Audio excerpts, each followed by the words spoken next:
आज की क्लास में आप सभी विद्यार्थियों का हार्दिक स्वागत है।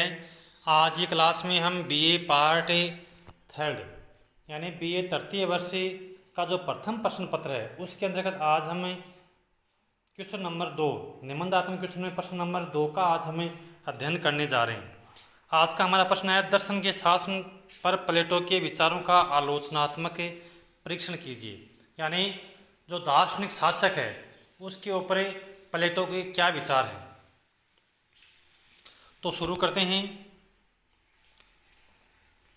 यूनान की विकृत दशा को प्लेटो ने अपने आंखों से देखा था। उसको यह भी पता था कि यह समस्त सामाजिक जो बुराइयां हैं वो राजाओं की अज्ञानता के कारण ही चलती रहती थी। इन समस्त दोषों का मूल कारण दार्शनिकों की शासन कार्य में रुचि न लेना था। जब तक वे स्वयं शासन कार्य को नहीं संभालेंगे तथा राजा स्वयं योग्य नहीं होंगे उस समय तक किसी भी राज्य से बुराई समाप्त नहीं हो सकती। अतः प्लेटो शासकों की अज्ञानता को दूर करके ही प्रशासन में सुधार करना चाहता है। तो आज के क्वेश्चन में हम हमारा जो महत्वपूर्ण प्रश्न है वो है दर्शन के शासन पर या दार्शनिक जो शासक है उसके अंतर्गत क्या गुण होना चाहिए, दार्शनिक शासक कैसा होना चाहिए, यानी उसके ऊपर प्लेटो के क्या विचार हैं। तो प्लेटो का यह कहना था कि जब तक यानी राजा है वो योग्य नहीं होगा या राजा है वो राज्य के जो कार्य हैं उसमें रुचि नहीं लेगा तब तक जो समाज का जो ढांचा है उसमें सुधार नहीं हो सकता। इसलिए प्लेटो ने यह सिद्धांत प्रतिपादित किया कि जब तक दार्शनिक राजा दार्शनिक नहीं होंगे तब तक संसार से जो बुराइयां हैं वो दूर नहीं हो सकती। अब देखो अपन देखते हैं कि प्लेटो का जो दार्शनिक शासक है वो कैसा होना चाहिए, प्लेटो किस प्रकार का दार्शनिक शासक चाहते हैं। प्लेटो का मत था कि शासक में लोक हित के कार्यों को पूरा करने के लिए ज्ञान का होना आवश्यक है। यानी जनता के हित संबंधी कार्य करने के लिए जो राजा है शासक है उसके अंतर्गत ज्ञान होना बहुत ही आवश्यक है। प्लेटो दर्शन के ज्ञान को सर्वोत्तम मानता था। प्लेटो का विश्वास था कि दर्शन शास्त्र का विद्वान ही राजनीतिक कार्यों का संचालन करने की क्षमता रखता है, परंतु साथ ही साथ प्लेटो का यह भी विश्वास था कि दर्शन शास्त्र के ऐसे ज्ञाता ही शासन का कार्य संभाल सकते हैं जो कि अनुभवी हो। मैक्सी जो विद्वान है वो यह लिखता है कि प्लेटो राज्य के शासन का दायित्व ऐसे दार्शनिकों पर नहीं रखना चाहता है जो दार्शनिक है, बल्कि उन पर रखना चाहता है जिन्हें दार्शनिक होना चाहिए। तो ये देखो प्लेटो के बारे में मैक्सी के विचार थे। तो प्लेटो के अनुसार जो दार्शनिक शासक है वो ऐसा होना चाहिए कि जनता के हित या जनता का हित कर सके, ऐसी बातों का भी उसे ज्ञान होना चाहिए। तो प्लेटो व दर्शन के जो ज्ञान है उसको ही वो सबसे ऊपर मानता था कि जब तक राजा को या शासक को दर्शन शास्त्र का ज्ञान नहीं होगा तब तक वो जो राज्य के जो कार्य हैं उनको वो सही तरह से पूरा नहीं कर सकता। अब देखो प्लेटो के दार्शनिक शासक के गुण। प्लेटो है वो अपने दार्शनिक शासक के अंतर्गत किस प्रकार के गुणों को देखना चाहता है। प्लेटो का दार्शनिक शासक गीता के कर्मयोगी के समान है, जो सत्य का पुजारी, न्यायमित्र और योग्य हो। वह मृत्यु से नहीं डरता तथा न्याय के अर्थ को पूर्ण रूप से जानता है। संक्षेप में प्लेटो के दार्शनिक शासक की निम्नलिखित विशेषताएं हैं। अब देखो अपन अब उन विशेषताओं को देखेंगे जो कि प्लेटो है वो एक दार्शनिक शासक या दार्शनिक राजा के अंतर्गत देखना चाहता है। या हम कह सकते हैं कि भाई प्लेटो के अनुसार एक जो दार्शनिक शासक है, जो दार्शनिक राजा है, उसके अंतर्गत ये गुण होने चाहिए। सबसे पहला है विवेक तत्व का प्रतिनिधित्व। प्लेटो का कहना है कि शासन का आधार विवेक ही होना चाहिए। प्लेटो का शासक विवेक का प्रतिनिधित्व करता है। प्लेटो ने स्वयं कहा था कि ज्ञान को ही शासन करने का अधिकार होना चाहिए। अतः यह कहा जा सकता है कि ज्ञानियों की सरकार में ही प्लेटो का विश्वास करता था जो शासन के कार्यों को सुचारू रूप से चला सके। तो पहला जो दार्शन शासक में गुण होना चाहिए वो है विवेक तत्व का प्रतिनिधित्व। यानी राजा के अंतर्गत सोचने समझने की जो शक्ति है वो उसमें मौजूद होनी चाहिए, वो ज्ञानवान होना चाहिए, क्योंकि एक जो ज्ञानी शासक है, ज्ञानी राजा है, वो ही अच्छी तरह से शासन संबंधी कार्यों को कर सकता है। दूसरा जो विशेषता है राजा की वो है निरंकुशता का प्रतीक।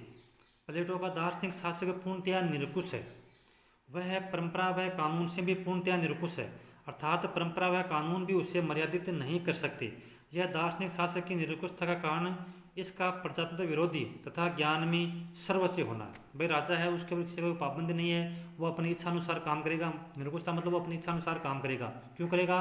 क्योंकि वो कोई गलती नहीं कर सकता, क्योंकि एक दार्शनिक जो शासक है उसके अंतर्गत इतना ज्ञान होता है कि वो कोई गलत काम नहीं कर सकता। तो निरंकुशता का प्रतीक बताया है प्लेटो ने दार्शनिक शासक को। तीसरा जो विशेषता है दार्शनिक शासक की वो है विद्वता का उपासक। प्लेटो का कहना था कि एक सच्चा दार्शनिक विद्वता से प्रेम रखता है, न कि किसी के मत से। वह चाहता था कि दार्शनिक शासक विद्वता का उपासक तथा प्रेमी हो तथा अपने कार्य क्षेत्र को भली भांति समझने वाला हो, क्योंकि विद्वता का प्रेमी शासन कार्य को सुचारू रूप से संचालन कर सकता है। यानी कहने मतलब कि जो दार्शनिक शासक है वो विद्वान होना चाहिए, उसमें एक विद्वता का गुण उसमें होना चाहिए। चौथा जो विशेषता है वो है कर्तव्य परायणता। प्लेटो का कहना था कि दार्शनिक शासक को कर्तव्य परायण होना चाहिए। कभी कभी शासक की कर्तव्य परायणता में घृणा, स्वार्थपरता, क्रोध, ईर्ष्या, द्वेष आदि संकीर्णता आदि बाधा बनकर खड़ी हो जाती है। प्लेटो के अनुसार जो इन बाधक तत्वों से मुक्त रहता है वही सच्चा दार्शनिक शासक है। मतलब जो दार्शनिक शासक है वो उसको कर्तव्य परायण ही होना चाहिए, उसे अपने कर्तव्यों का पालन आवश्यक रूप से करना चाहिए। भले ही चाहे कितनी विपत्ति आए, चाहे बाधा आए, लेकिन राजा को अपने कर्तव्य से नहीं डिगना चाहिए। अगला है आत्मसंयमी शासक। आत्मसंयमी होना प्लेटो के दार्शनिक राज्य के दार्शनिक शासक की प्रमुख विशेषता है। आत्मसंयमी सत्य का ज्ञान प्राप्त पुरुष ही बन सकता है। विवेक तत्व का प्रतिनिधित्व करने के लिए आवश्यक है कि तृष्णा शासन तंत्र से पूर्णतया मुक्त रहे, उसको सच्चे ज्ञान की प्राप्ति हो सके। मतलब शासक है ना वो आत्मसंयमी होना चाहिए, उसमें आत्मसंयम का गुण होना चाहिए। राजा को किसी प्रकार की कोई लालसा या तृष्णा उसको नहीं होना चाहिए, क्योंकि यदि तृष्णा रहेगी तो राजा है वो जो पूर्णतया ज्ञान है, जो ज्ञान का जो पूर्ण रूप है वो राजा प्राप्त नहीं कर सकता। तो राजा है उसको आत्मसंयमी शासक होना चाहिए। अगली विशेषता है दार्शनिक शासक की परम सत्य ज्ञान के विचार से परिचित। प्लेटो के अनुसार परम सत्य के ज्ञान के विचार से परिचित व्यक्ति ही कुशल दार्शनिक शासक बनता है। प्लेटो का दार्शनिक शब्द का जो आशय ज्ञान के प्रेम से है। प्लेटो के अनुसार दार्शनिक शासक वह व्यक्ति है जो इंद्रियों से ज्ञात बाह्य जगत से ऊपर उठकर अंतर्मुखी हो, सत्य के रूप को जानने की इच्छा रखता हो। प्लेटो का दार्शनिक शासक परम सत्य के विचार को जानने वाला हो। अगला दार्शनिक शासक का गुण है वो है सहनशीलता का गुण। सहनशीलता भी दार्शनिक शासक की एक प्रमुख विशेषता है। प्लेटो के अनुसार सहनशीलता के अभाव में वह उचित जन कल्याणकारी योजनाओं को निर्मित व क्रियान्वित नहीं कर सकता। अगला है दार्शनिक शासक की सीमाएं।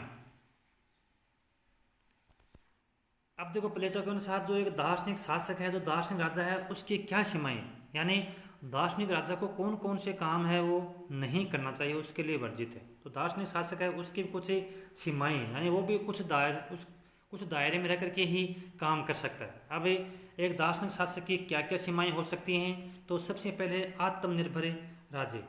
प्लेटो ने जनसंख्या के आकार के रूप में राज्य की निर्भरता का उल्लेख किया है। वह देश की सुरक्षा के लिए इतनी जनसंख्या को महत्व देता है जिसका पालन पोषण देश अपने सुविधा अनुसार कर सके और किसी के आगे हाथ न पसारना पड़े। साथ ही वह यह भी कहता है कि जनसंख्या इतने कम भी नहीं होनी चाहिए कि देश में शांति व सुरक्षा के लिए खतरा उत्पन्न हो जाए। तो राज्य को इस दृष्टि से पूर्णतया आत्मनिर्भर होना चाहिए। तो प्लेटो यह कहता है कि भाई किसी राज्य के अंतर्गत जनसंख्या उतनी होनी चाहिए जितने कि वह राज्य उतने लोगों का भरण पोषण कर सके। यानी जनसंख्या राज्य के अंतर्गत एक जनसंख्या का एक निश्चित अनुपात होना चाहिए। ज़्यादा जनसंख्या होगी तो राज्य वो कंगाली की ओर चला जाएगा। तो सबसे पहला जो सीमा है वो है आत्मनिर्भर राज्य होना चाहिए। दूसरा है सुव्यवस्थित शिक्षा पद्धति। दार्शनिक शासक को चाहिए कि वह अपने राज्य में सुव्यवस्थित शिक्षा की व्यवस्था करे। शिक्षा पद्धति में किसी प्रकार का परिवर्तन भी नहीं होना चाहिए, क्योंकि शिक्षा में परिवर्तन होने से राज्य के नियमों में परिवर्तन होने लगता है, जिससे शासन प्रबंध है वो शिथिल हो जाता है। तो दूसरी जो सीमाएं है कि जो राज्य है उसको शिक्षा पद्धति का भी पूरा ध्यान रखना चाहिए, यानी बार बार जो शिक्षा पद्धति है उसके अंतर्गत राज्य को बदलाव नहीं करना चाहिए।